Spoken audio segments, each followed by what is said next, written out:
Today was good. Felt good. We got a really great distance. I think we did 17.6 nautical miles. It's like 30, must be more than 32K. I'm starting to realize these days are a lot of ups and downs in sort of throughout the day rather than just losing energy gradually until you finish. And that's a good thing because it means that we can recover if things start to go if I start to get tired or but yeah, no, we were out there for 11 hours. It's kind of the excitement passed a little bit from reaching the 100-mile point yesterday, and then sort of a new wave of excitement from the fact that every time we do a day, we take a big chunk out of what's left. I mean, we took nearly 20% out of what's left of the expedition today. I'm really hoping we can continue this pace, because it means if we do, we'll be able to get there in 5 days. Mentally, it's getting actually tougher. The reason I say that is we're not yet 2 days from the pole, which means from my perspective, once we're 1 or 2 days from the pole, I'll be able to pass the time by being excited.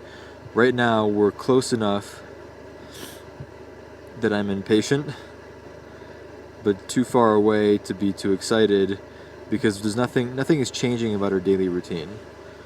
We still have to get up and do 11 hours a day, and if we don't, we're not going to get to the pole. So everything relies on that, and so we're so close, but it's just still, we're not yet to the point where I'm looking out to see if I can see the South Pole Station in the distance. I think I am starting to get a little bit more positive mentally. I think that the expedition has been strange as a progression. It's not what I expected in terms of my mental progression of my mental state, I guess. And the reason I say that is, what I expected was the beginning was going to be mentally not that hard because it was the very beginning. Then it was going to get very, very hard as we climbed up the leveret. And then I really thought that would be the hardest part, and then we would be really getting easier and easier mentally as we went along after the leveret. Instead, what happened is that we had beautiful weather the first few days. We just beasted the leveret. I mean, we just went,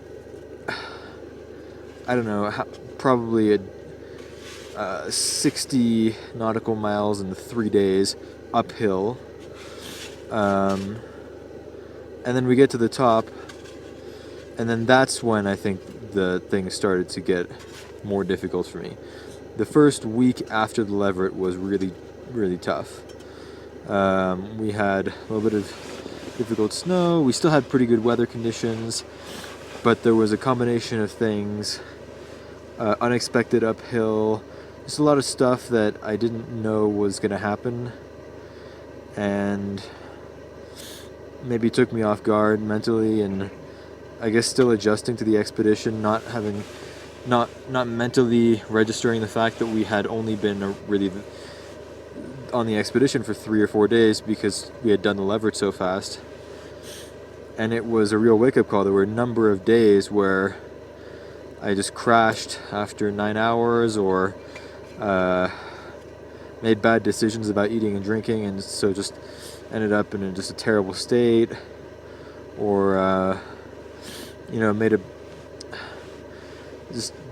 wasn't sure, just really confused about what, if any, medical issues I had, and we were cutting days short and doing 10 miles rather than a lot more than we had hoped, and it was just like a generally difficult period. And now we're in a stage of the expedition where we're approaching the pole, and we're into a really good rhythm where we're doing consistently 16, 17 nautical miles a day,